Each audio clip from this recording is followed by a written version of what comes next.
दोस्तों, मी पुन्हा एकदा आपलं अहेरी समाचारमध्ये स्वागत करतो। महाराष्ट्र प्रदेश काँग्रेस कमिटीचे महासचिव, जिल्हा परिषद गडचिरोलीचे माजी अध्यक्ष आणि विद्यमान कृषी उत्पन्न बाजार समिती अहेरीचे सदस्य अजय कंकडालवार यांच्या बहुमजली इमारतीला अहेरी नगरपंचायतीकडून पाडण्यात आले। अहेरीमध्ये आजही असे अनेक इमारती आहेत, बांधल्या जात आहेत, जे परवानगीशिवाय आणि राज्य शासनाच्या जे नियम आहेत रस्त्याच्या बाजूला काही अंतर सोडून त्याचे पालनसुद्धा केले जात नाही आहे। त्या इमारतीकडे नगरपंचायतीचे लक्ष गेले नाही, फक्त टार्गेट करण्यात आले अजय कंकडालवार यांच्या इमारतीला। 2 कोर्टामध्ये आणि नगर विकास विभागाने त्यांच्या याचिकेला फेटाळले, त्यांना स्टे दिले नाही। यावरून त्यांच्या कागदपत्रात काहीतरी त्रुटी आहे हे मान्य करावं लागेल, पण इतरांकडे सुद्धा असे कुठलेच पुरावे नाहीत, पण त्यांना टार्गेट केले गेले नाही किंवा त्यांच्या इमारतीला नोटीससुद्धा देण्यात आल्या नाही। आत्ता ज्या लोकांनी हे नगरपंचायत अहेरीचे काम नाही आहे, यावर मोठी राजकीय शक्ती काम केलेली आहे आणि त्यांच्या दबावातूनच ती इमारत पाडण्यात आली। त्याचे कारण काय असावे? एक तर अजय कंकडालवार यांच्यावर नाराज असलेल्या नेत्यांनी फक्त आपला सूड उगवण्यासाठी त्यांच्या त्या इमारतीला पाडून त्यांचे आर्थिक नुकसान केले। आणि दुसरा मुद्दाही असा असू शकते की त्यांचे राजकीय खच्चीकरण करणे आणि आर्थिक नुकसान आणि राजकीय खच्चीकरण करणे हा दुसरा मुद्दा असू शकते।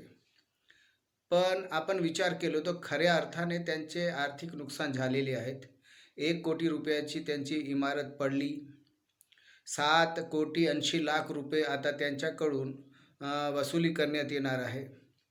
त्यांच्याविरुद्ध गुन्हा दाखल करण्यात आलेला आहे। तर यावरून त्यांचे आर्थिक नुकसान झाले, पुढे होणार आहे।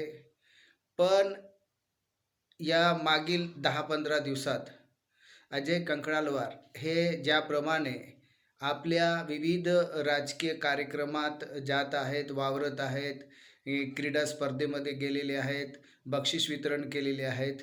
2 दिवसापूर्वी महागाव येथे आदिवासी मेळावा झाला आणि त्या आदिवासी मेळाव्यामध्ये हे गैर आदिवासी असलेले अजय कंकडालवार यांना प्रमुख अतिथी म्हणून बोलवण्यात आले। ध्वजारोहण करण्यात आला आणि तिथं 4 जोडप्यांचे सामूहिक विवाह सोहळा देखील आयोजित करण्यात आला होता। त्यांचे लग्न लावून देण्यात आले आणि या कार्यक्रमाचे प्रमुख अतिथी होते गैर आदिवासी अजय कंकडालवार। आणि ते या कार्यक्रमात एकदम म्हणजे कुठलाही त्यांना दुःख आहे किंवा ते घाबरलेले आहेत असा कुठलाही त्यांच्या हावभावावरून दिसत नव्हता। म्हणजे बॉडी लँग्वेज त्यांची क्लिअर कट होती, ते आजही धाडसी दिसत होते। जो हेतू होता त्यांच्या इमारत पाडण्याचा, तो हेतू सफल झालेला नाही असं दिसून येत आहे।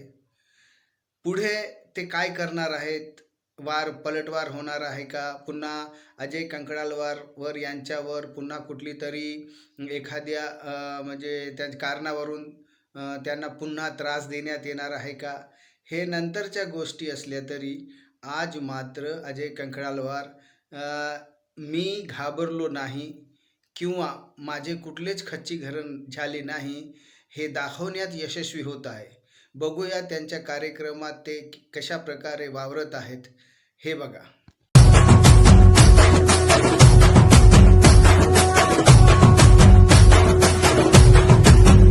చలో 3 రంగుల జెండా బట్టి సింగమోలే కదిలినాడు అక్కడు కాంగ్రెసు సూర్యుడు మన అజ్జుబాబు నిగ్గదీసి అడిగే మొరగాడు వీడు భూమి నవానైతాడు పీద సాదల ధైర్యం వీడు దొంగ దొరల్లా భరతం పడతాడు మన అజ్జుబాబు పేద ఇంటికి పండుగ తెస్తాడు విజ్జుబాబు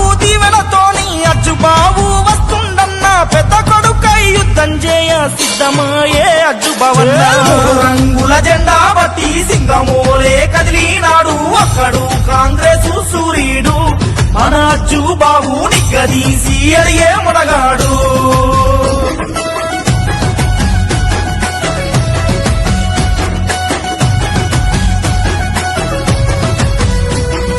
దాడులెన్ని జరిగిన గాని చడువలేదు అజ్జు బాబు అంతకంతా ఎత్తుకు ఎదిగాడు మన కాంగ్రెసు జెండను ఎత్తాడు ఒక్కనాడు పోలేదు ఒక్కడయ్యి కొట్లాడాడు మన ఐరి ముద్దు బిడ్డమ్మ మన అజ్జు బాబు అందరి వాడమ్మా ఆడబిడ్డల పెళ్లిళ్ళు చేసి అన్నలా తోడున్నాడమ్మా నేనున్నా మీకంటూ ధైర్యాన్ని నింపెటోడమ్మా మూడు రంగుల జెండా బట్టి సింగమోలే కదిలినాడు ఒక్కడు కాంగ్రెసు సూర్యుడు మన అజ్జు బాబు నిగ్గదీసి అడిగే మునగాడు